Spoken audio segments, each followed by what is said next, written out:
Bună ziua, dragi berbeci! Bine ați venit pe Heka Astro Tarot. Eu sunt Meme și astăzi ne vom ocupa de horoscopul, taroscopul, cum vreți să-i spunem, pentru energia lunii octombrie.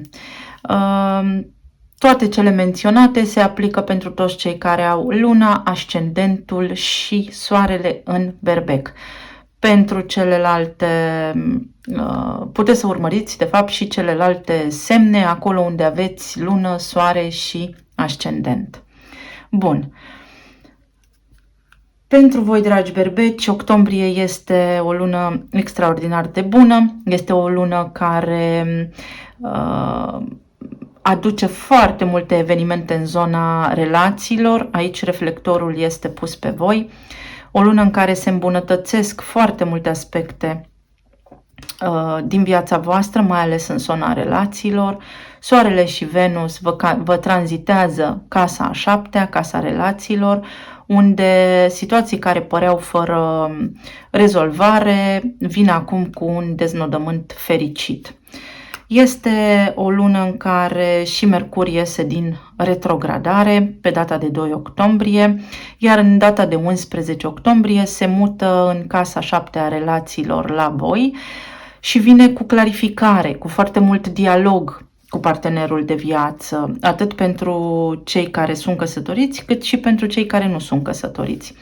Iar la sfârșitul lunii, alături de Soare și de Venus, se mută în Scorpion. Toate trei astrele se mută în Scorpion spre sfârșitul lunii, unde în casa 8-a vorbim aici despre intimitate, despre pasiune, despre trăire emoțională profundă, despre tot ce poate fi mai frumos, despre chimie, despre atracție în egală măsură.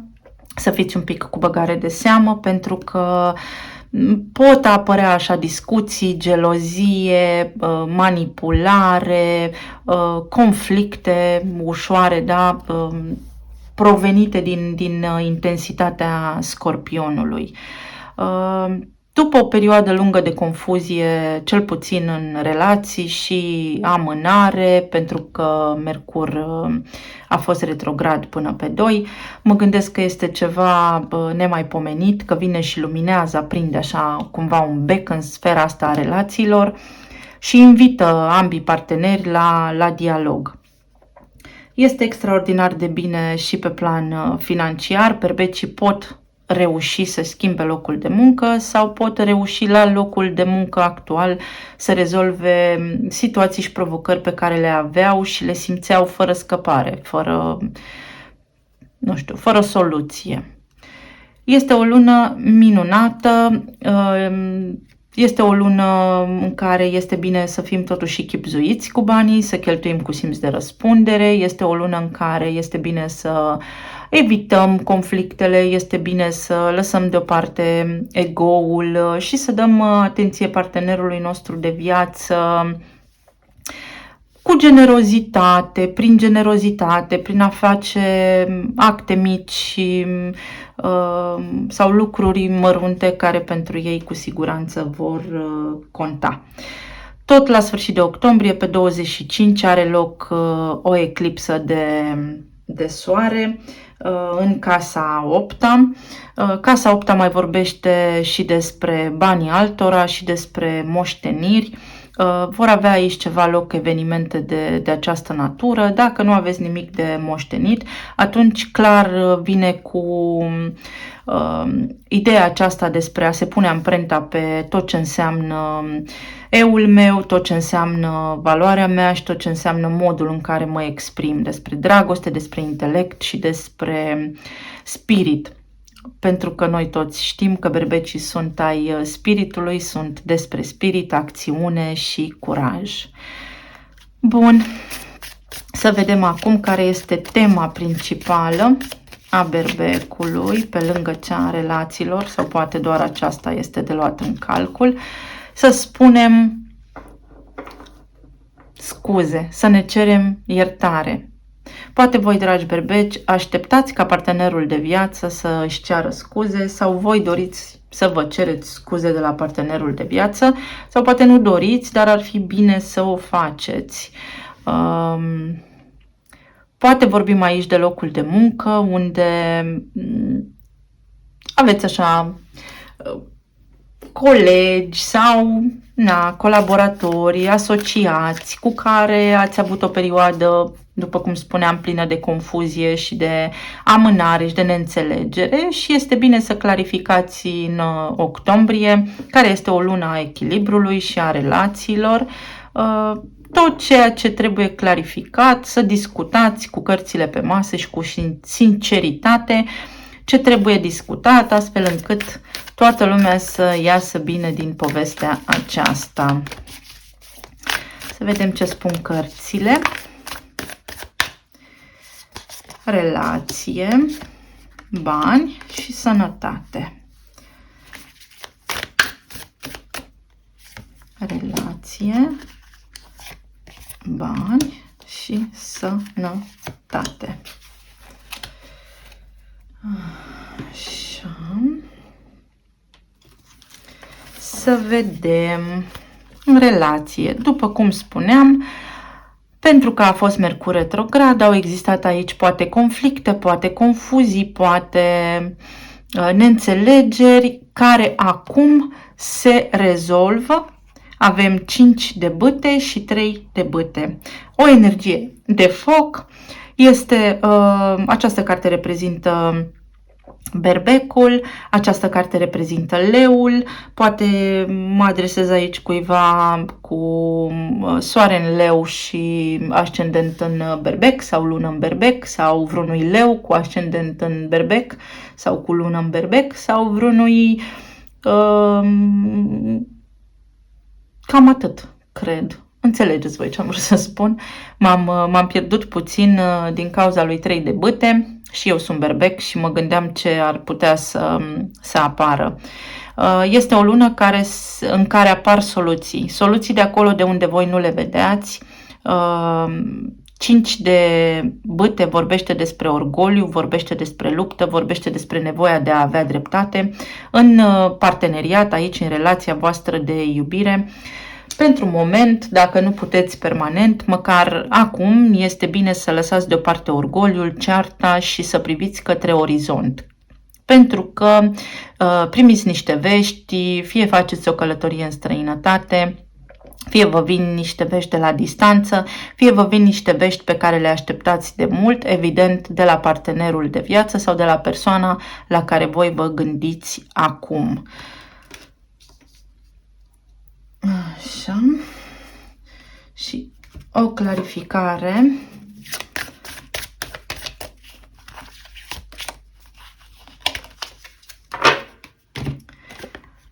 Nouă de monede.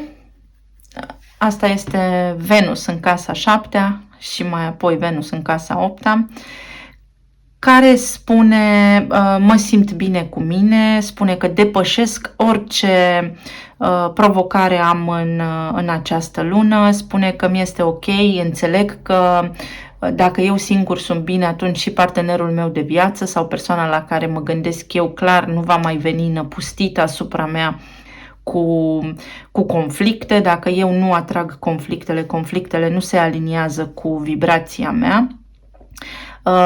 Veți găsi soluții așa de nicăieri. Este o lună în care, așa cum am menționat la începutul filmării, este indicat să fim cumpătați, chibzuiți, echilibrați și să nu lăsăm conflictele, gelozia, manipularea și discuțiile să intre în viața noastră, să facă parte din viața noastră.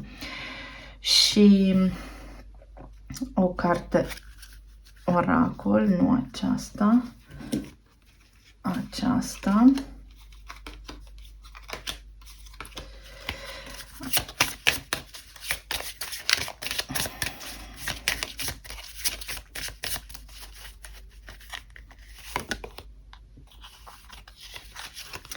Modestie.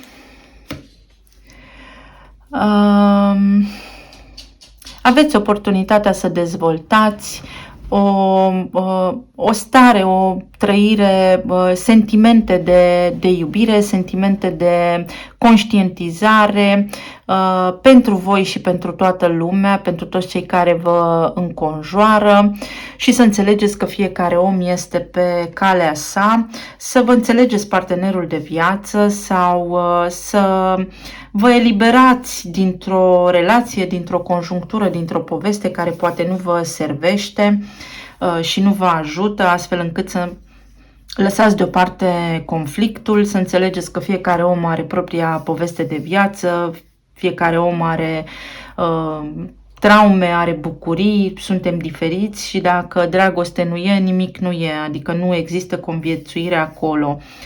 Modestia aceasta despre care vorbesc este o modestie a spiritului, a sufletului, un nivel de înțelegere și de conștientizare major care vine din dragoste, din vibrație înaltă, din dragoste necondiționată. Voi mai lua aici o carte, simt că toată lumea este concentrată pe iubire în general. Iată, este o lună în care să faceți pace, o lună în care să vă vedeți de treburile voastre, pentru că dacă voi sunteți liniștiți, să știți că nu mai atrageți conflictele în viața voastră și persoana la care vă gândiți voi ajunge la niște realizări și vă dă de veste. Bun, pentru bani. Aici, pentru bani, sunteți ușor necăjiți pentru niște bani, așa cum am menționat și la începutul filmării. Să știți că veți rezolva, veți reuși. Casa a 7-a vorbește despre parteneriate, veți găsi fie un serviciu nou, fie o ofertă nouă de muncă, fie veți primi banii pe care îi căutați, îi doriți, finanțele voastre vor reuși să iasă la suprafață, veți reuși să traversați cu bine întreaga perioadă. Este important să nu fiți necăjiți, ci din contră să fiți optimiști și echilibrați. De nicăieri vor veni soluții pentru voi în această lună, să știți.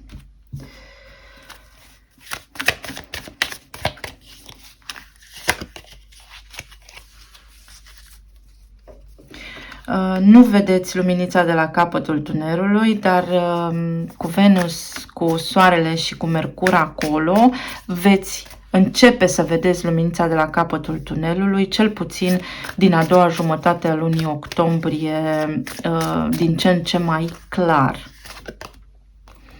Da, în acest moment situația este blocată spre începutul lunii, însă după ce Mercur iese din retrogradare, atunci Soarele va lumina atât sfera aceasta intelectuală, a comunicării, a comerțului, a călătoriilor, cât și sfera iubirii, a bunurilor, a valorilor și a banilor. Venus este guvernatoarea banilor, drept urmare Soarele va aduce lumină atât pentru bani în parteneriate, cât și la nivel de colaborare, la banii altora. Puteți obține o colaborare sau puteți face bani prin intermediul altor persoane.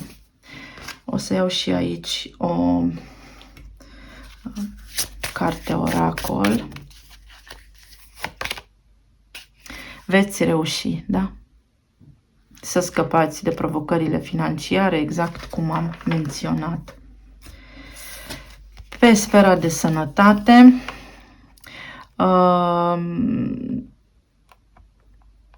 poate unii dintre voi aveți ceva provocări cu stomacul sau unii dintre voi ați încheiat ceva provocări pe care le-ați avut. Să aveți grijă la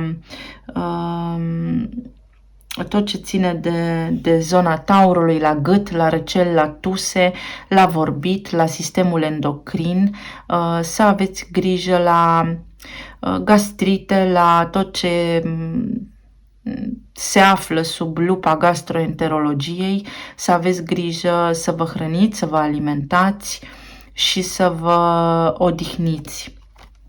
Cu împărăteasa aici, s-ar putea să aveți nevoie de bani pentru sfera aceasta medicală, însă octombrie nu este o lună care să vă pună pe drumuri la medic neapărat.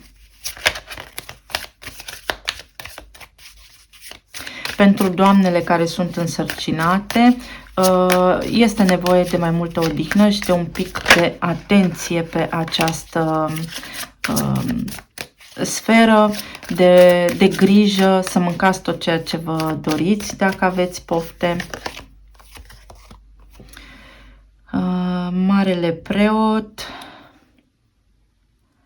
Sunt ceva drumuri, probabil, poate este nevoie să vă faceți analize aici.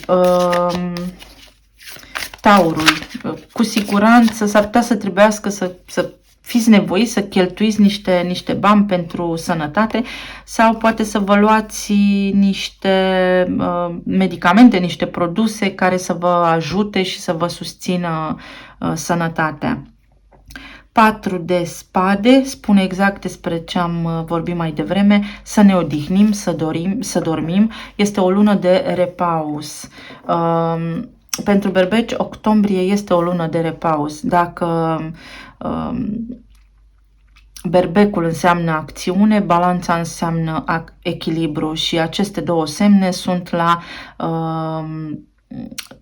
poli opuși, da? În octombrie, pe energia balanței, pentru berbeci este bine să se odihnească și să evite acțiunea aceasta de natură foarte dinamică. Pentru unele dintre dumneavoastră, doamnelor, s-ar putea să aflați că sunteți însărcinate, să fiți cu băgare de seamă că poate nu vă doriți neapărat copii sau dacă vi doriți, felicitări, să fiți sănătoși cu toții. Și o carte oracol.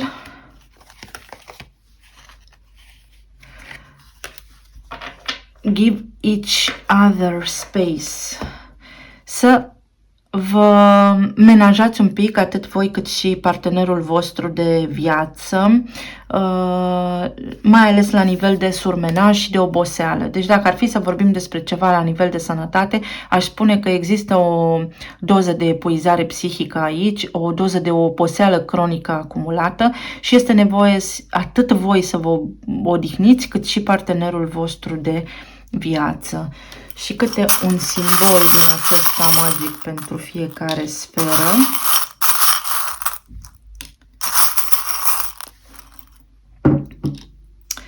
Bun, la relațiile de iubire avem semnul peștilor. Peștii vorbesc despre înțelegere, despre iubire la un nivel foarte profund, foarte necondiționat.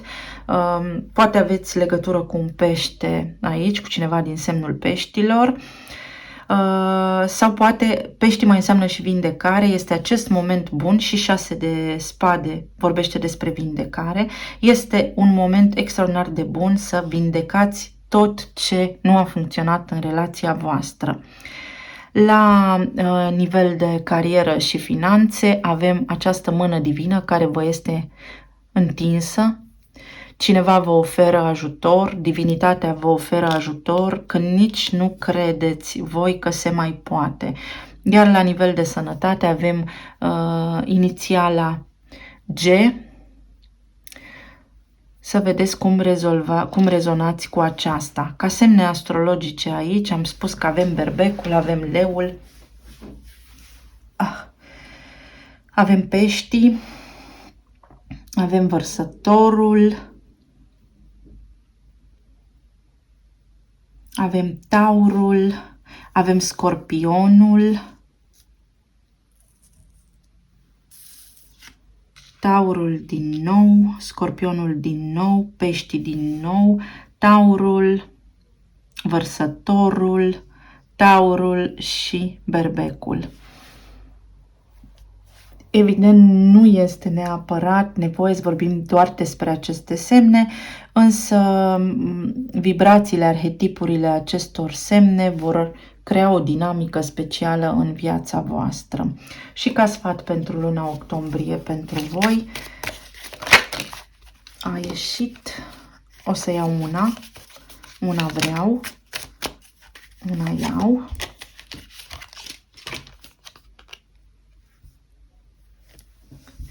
Scânteia.